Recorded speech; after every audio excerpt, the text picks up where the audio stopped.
Diyan nga po sa UAE, ano po, Ambassador, kumusta po ang trabaho noong nasa retail, yung nasa hospitality business po?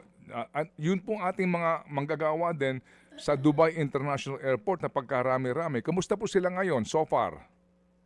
Okay naman, okay naman. If you might recall nung minsan, may nadaplisan, I'll just say the term, nadaplisan ang Dubai Airport.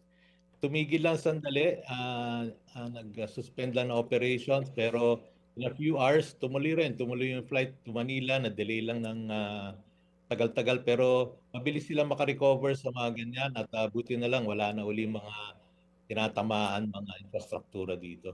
Opo. Pero ngayon, sir, kumusta ang buhay dyan? Diyan po sa Abu Dhabi at maging sa Dubai.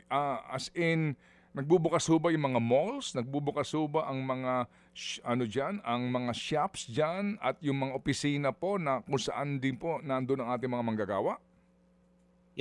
Normal dito. Yung mga eskwelahan nga lang naka distance learning, so sa bahay sila. May mga opisina naka work from home. Kami sa syempre sa embassy at sa consulate bukas kami. Lagi kami pati nung 8 holidays bukas kami, meron kaming naka-duty.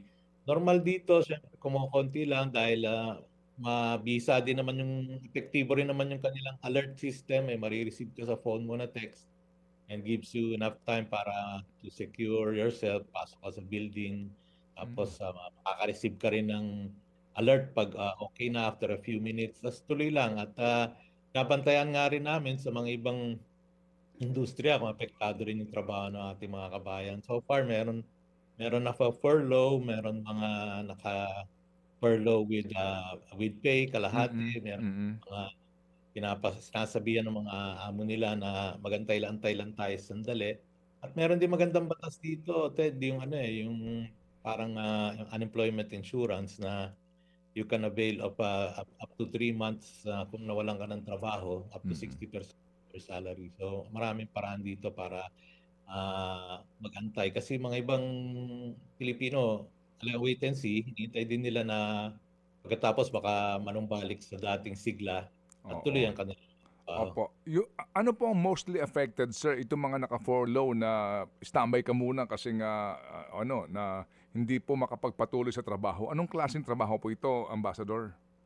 Yung sa mga tourism related, gaya nung isa nakausap ko talaga sa yate. Sa yate siya nagtatrabaho, yung mga nagpapa-cruise na yate. Siyempre, bawal maglayag yung mga yate ngayon. So, tambay lang muna sila sa mga yate nila. Siguro ho, expected na rin yung mga hotels dyan, yung mga accommodation po, bumagsak talaga, no ho? Kasi nga walang dagsaho ng mga turista ngayon.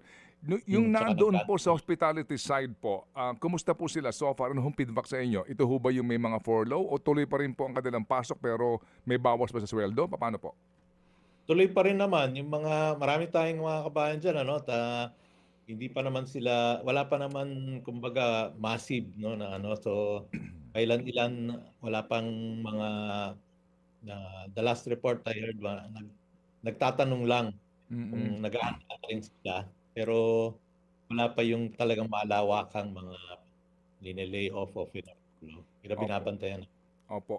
Mga kapatid, para sa iba pang mga balita at impormasyon, sundan niyo po kami sa X, Instagram, Facebook at syempre sa TikTok, True Network PH. Mag-subscribe din po kayo sa aming YouTube channel, True Network. May website din po tayo, truenetwork.ph, at pwede niyo rin po kaming mapanood sa Channel 19 ng aming True FM TV. Lagi pa rin makinig sa radyo dito po sa 105.9 True FM dahil dito, laging true sa'yo, kapatid. Ito tayo sa totoo.